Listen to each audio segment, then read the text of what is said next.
नमस्कार। जय श्री कृष्ण। और ये मेरे स्वर्गीय ससुर जी की फ़ोटो है। इनकी मृत्यु 11 नवंबर 1990 को हुई थी। तो 32 या 35 वर्ष की आयु जोड़ा जाए और पीछे चला जाए तो 1990 से 30 साल पहले 60 वगैरह, तब के समय में बहुत कम ही परिवार ऐसे होते थे जो इतने आधुनिक थे या इतने दूरदर्शी थे जो फ़ोटो वगैरह रखते हो। ये मेरे ससुर जी के स्वर्गीय कृष्ण कुमार मिश्रा जी का बाल रूप का शिशु अवस्था का फ़ोटो। सोच सकते हैं कि कितने उस समय का फ़ोटो होने का ये अर्थ नहीं कि हम अपनी समृद्धि बता रहे हैं, समृद्धि तो थी ही।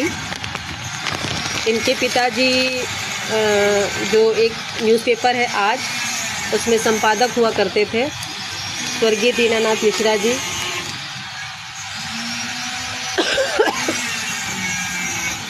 ये मैं इसलिए कह रही हूँ या मैंने इनको इसलिए दिखाया है कि जो इनका बचपन का मुखावट या जिसको बनावट कहते हैं चेहरा, मेरी सास तो बाहर से आई थी, लेकिन जो मेरे पति का बाल रूप है वो भी ऐसा ही है। और जो मेरे दो बच्चे हैं, ये तो पिता पुत्र का संबंध हो गया और दोनों का जेंडर लिंग भी सेम कि दोनों बालक थे। मेरे जो पुत्र पुत्री थे उनके अगर मैं बचपन का फ़ोटो किसी दिन दिखाऊंगी आपको, आप सभी को, तो एकदम सेम टू सेम। हम दूसरे घर से आए, मेरा मायका लखनऊ का है, मेरी सास दूसरे घर से आई, लेकिन जो पैतृक का जो वो संबंध चल रहा है एकदम सेम टू सेम। जैसे ससुर वैसे ही उनका पुत्र मेरे पतिदेव और वैसे ही मेरे दोनों बच्चे। अब ससुर जी तो है नहीं, स्वर्गवासी हुए 1990 में। मेरा विवाह हुआ 2012 में जब मैं आई तो मुझे फ़ोटो से दिखाया गया कि ये फ़ोटो इनकी है, ये फ़ोटो इनकी है। शुरू में समझ में नहीं आता कि होंगे जो होंगे देखा जाएगा, हमें उनसे क्या मतलब। हमने तो विवाह किया, नए वैवाहिक संबंध में आए हैं, अब हमें अपने से मतलब है, हम हमेशा अपने में ही रहते हैं। लेकिन वही है कि जब किसी भी चीज़ का जब अभाव होता है ना, तो जो उसका मूल्य है उस मूल्य से भी वो कई गुना अमूल्य समझ में आता है। बल्कि जो चीज़ हमारे पास है, जो मेरे पास सासू माता हैं जिनके कड़वे प्रवचन है, कड़वा से भी कड़वा लेकिन प्रवचन है, जो भी वो कहती है उसमें एक प्रवचन है, इसलिए कड़वे प्रवचन वो बोलती हैं, जो उसका मूल्य है थोड़ा कम ही। सास बहू की कमी पड़ती है, पटा रहे, निभा रहे।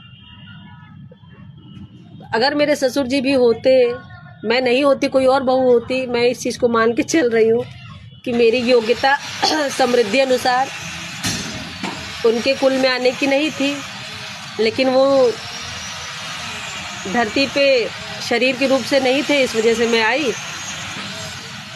उनके पुत्र का और मेरा निजी एक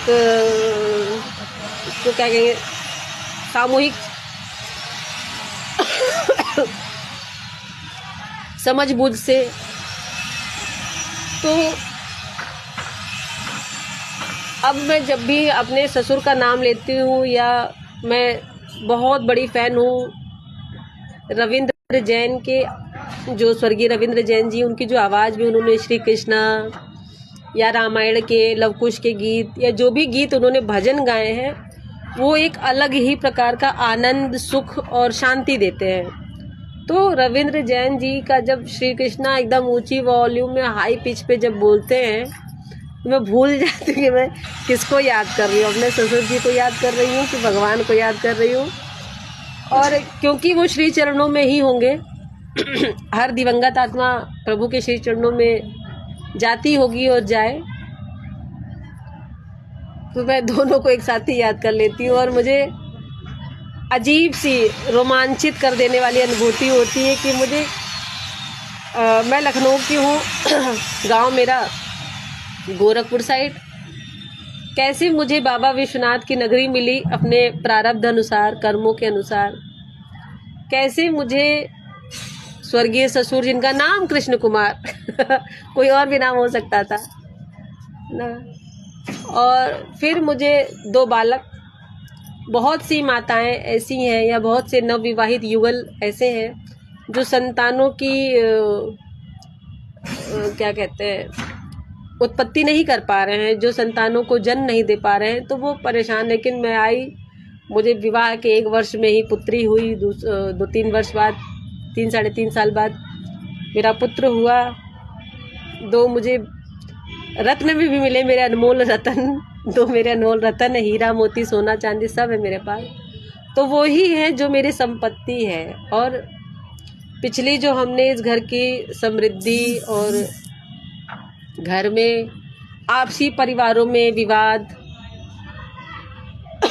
व्यवहारिक, कानूनी, हर तरह के इस घर में हमने विवाद सुने, समझे।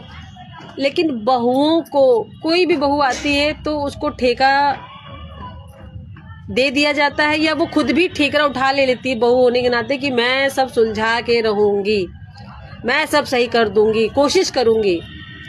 लेकिन ये व्यर्थ है।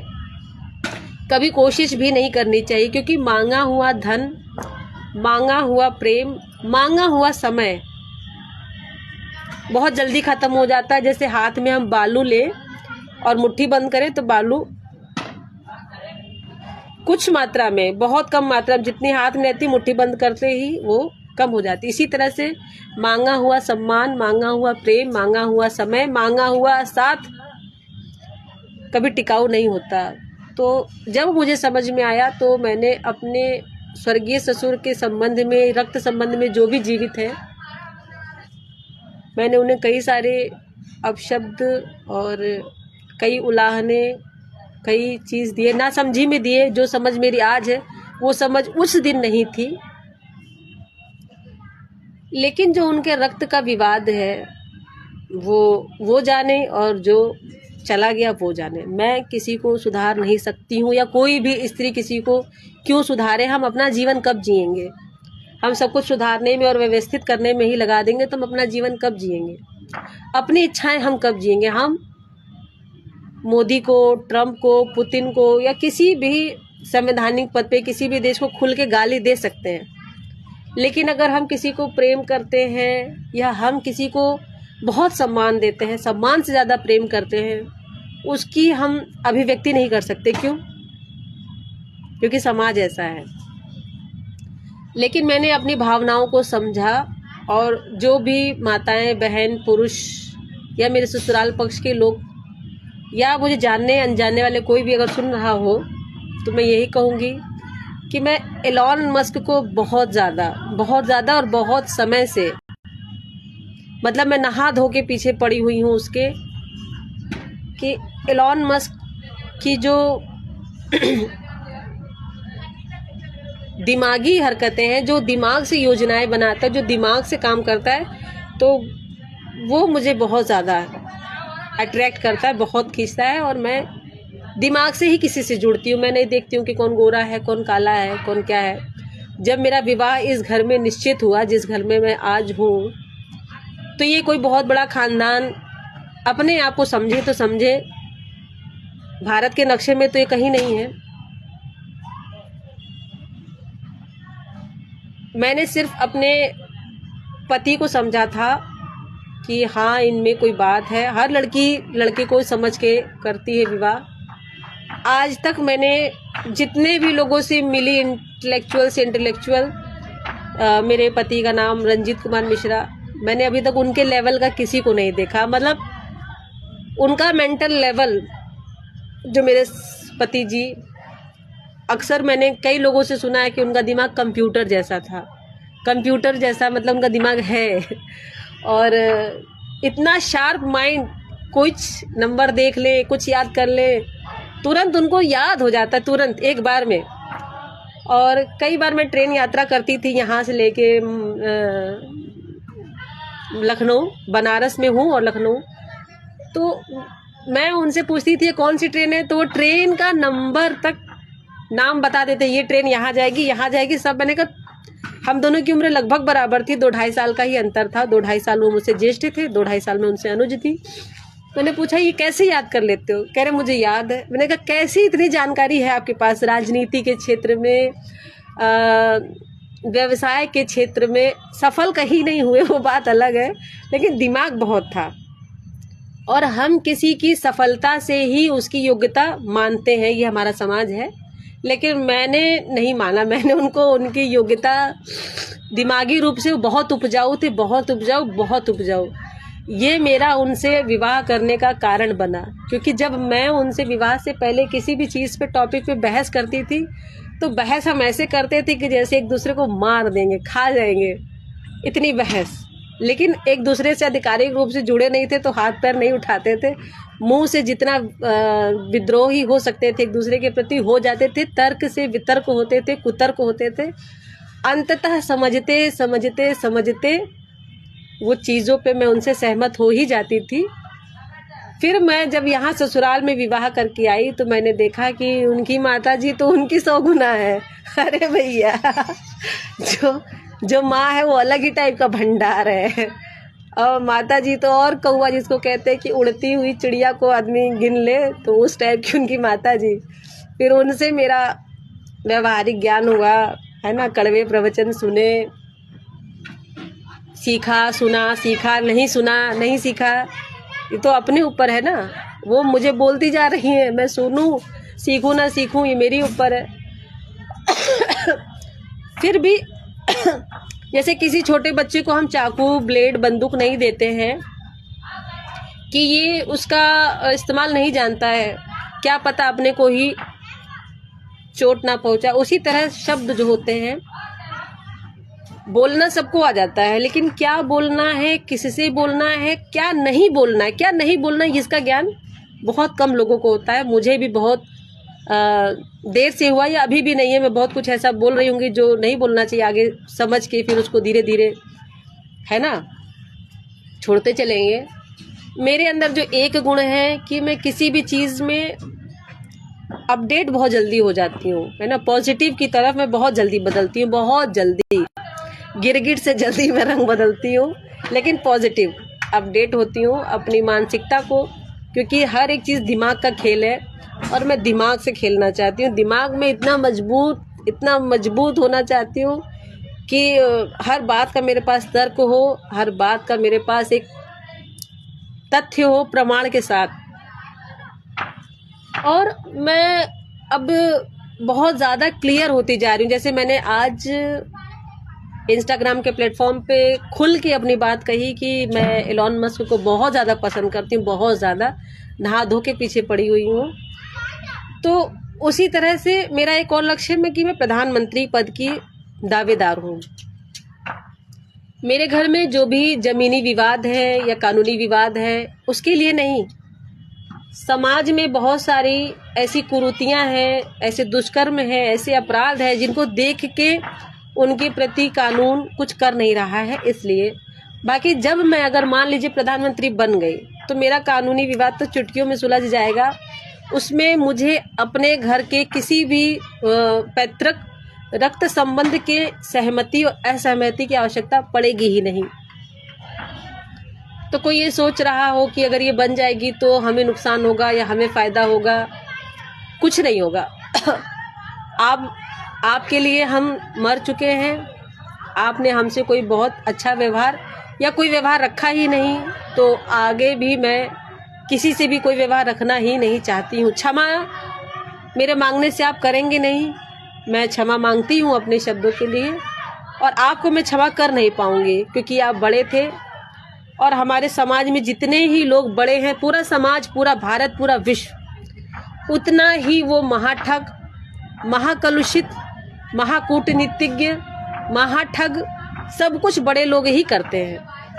जो बालक है, जो किशोर किशोरी हैं, उन्हें उतनी ठग करने के रास्ते नहीं पता है किसी भी देश में, धरती में किसी भी जीव को। जितने बड़े लोग, अनुभवी लोगों को पता है। और सबसे बड़ी बात है कि जो हम अपराध करते हैं कोई भी अपराध हमने किया या हमारे भाई ने, हमारे बाप ने, किसी ने भी अपराध किया, तो उस अपराध को हम सब लोग मिलकर पचा लेते हैं तब तक जब तक हमारे बस में हो। चाहे वो मामला इंटरनेशनल लेवल का हो, चाहे कहीं का भी हो, लोग उसको माफ़ी मांगते रहेंगे, बेल लेते रहेंगे, लेकिन उस अपराध के लिए कि हाँ ये मैंने अपराध किया है, मैं इसका जो दंड है वो भोगूंगा, ऐसा कोई नहीं करता। लालू यादव से लेकर के, नीरव मोदी से लेकर के, और वो कौन है विजय माल्या से लेकर के, बहुत सारे अनेक लोग हैं जिन्हें अपना अपराध पता है, लेकिन वो अपराध का दंड स्वयं से नहीं लेना चाहते, क्योंकि दुनिया ही ऐसी है। क्योंकि हम अपराध का दंड ले लेंगे तो दुनिया सरल सहज हो जाएगी। उसी तरह मैं तो सिर्फ अपना एक पहलू जानती हूँ। मैं उन्हें अपने जो मेरे पैतृक संबंध जो मुझे मिला, पति और ससुर की तरफ से ही मैंने जो सुना जाना। बाकी जो दूसरा पक्ष है, वाद का प्रतिवाद जो पक्ष है, उसको तो मैंने सुना नहीं, जाना नहीं, ना कभी सुन पाऊंगी, ना जान पाऊंगी, ना वो मुझे बताएंगे, और ना मैं अब जानना चाहती हूँ। मैं अब किसी से ना घुलना चाहती हूँ, ना मैं किसी को अपने में घोलना चाहती हूँ। मैं एक स्वच्छंद जीवन जीना चाहती हूँ, एकदम स्वच्छंद। मुझसे कई बार मेरे पति का मन मुटाव हुआ, तो इसकी सूचना मैंने अपने घर में दी कि मतलब मेरा नहीं पट रहा है, मैं नहीं रह पाऊंगी, नहीं बन पाऊंगी। तो मुझसे पूछा गया कि दूसरे विवाह के लिए क्या तुम इच्छुक हो? तो दूसरा विवाह तो तब होगा ना जब हम एक लेवल पे जाए। जैसे कोई चीज़ हम बनाते हैं तो उसका पहले एक धरातल होता है, और मैं अब किसी गरीब के पास तो जाऊंगी नहीं कि जहाँ झाड़ू पोछा बर्तन करना पड़े, है ना। तो अमीर भी ऐसा नहीं कि सोना चांदी कार बंगला, नहीं, मुझे वो सब नहीं चाहिए। मुझे एक अपना आइलैंड चाहिए, है ना। विश्व में नाम चाहिए, विश्व के मंच पे नाम चाहिए। तो मैंने तो भारत में, भारत की राजनीति में सबसे जो सुप्रीम पोस्ट है प्रधानमंत्री, उसके लिए दावेदारी कर दी है। बनूं नहीं बनूं अलग बात है, लेकिन मेरी इच्छा शक्ति तो देख सकते हैं आप, समझ सकते हैं कि मेरी इच्छा शक्ति कहाँ तक जा रही है। उसके बाद जो हमारे घर का वाद विवाद है, जो हमारे स्वर्गीय ससुर जी और उनके भाई और उनके पिता, मुझे उससे कोई लेना देना नहीं है। ये संवैधानिक पद की दावेदारी मैं समाज सेवा के लिए और बहुत सारे नियमों में बदलाव के लिए, जो इतने सारे नेताओं को दिए गए हैं सुख सुविधाएं, उनकी कटौती करने के लिए और सबको एक बराबर करने के लिए, जनसंख्या नियंत्रण पे।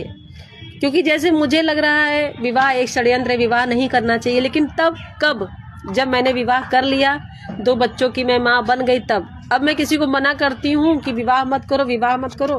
हाँ, अपना कर ली। कितने बच्चे हैं आपको? 2 बच्चे, अपना सब कर ली, हम लोगों को मना कर रही। तो भैया करो। हर कोई कहता है कि प्राइवेट स्कूल में फीस बहुत ज़्यादा है, बहुत ज़्यादा है, बहुत ज़्यादा है, लेकिन आप जाके देखिए कि भीड़ भी प्राइवेट स्कूलों में ही है, सरकारी स्कूलों में भीड़ नहीं है। तो ये दुनिया ऐसी ही है। सूरज के आने से उजाला यहाँ नहीं होता है। यहाँ सबके मन काले हैं, सबके मन में अंधेरा है, सबके मन में ईर्ष्या है। और जितनी ईर्ष्या किसी से किसी को होती है, जैसे मुझसे अगर 100 लोगों को ईर्ष्या हो रही है तो मैं 1% अपने आप बढ़ जाऊंगी। और जितने ज़्यादा लोगों को ना मुझसे ईर्ष्या होगी, जो जलेंगे कुढ़ेंगे, कोई भी अनजान या जान संबंध वाले या अजनबी, उतनी ही मेरी प्रगति होगी। ये उदाहरण है मोदी जी का। मोदी जी से लोग जितना ही उनके विरोध में जा रहे हैं, उतनी ही मतलब वो बाउंस कर रहे हैं ऊपर। वही हाल मैंने समझा है कि जितना ही आप मुझसे चिढ़ेंगे जलेंगे, मैं उतने ही जल्दी प्रधानमंत्री पद की ओर आगे बढ़ रही हूँ। मैंने कदम उठा दिया है और अब मैं आगे बढ़ रही हूँ, और इसी के माध्यम से मैं अपनी दावेदारी कर रही हूँ। भैया पैसा वैसा कहीं नहीं है, पैसा ऐसा नहीं लगाएंगे। जय श्री कृष्ण, जय श्री कृष्ण।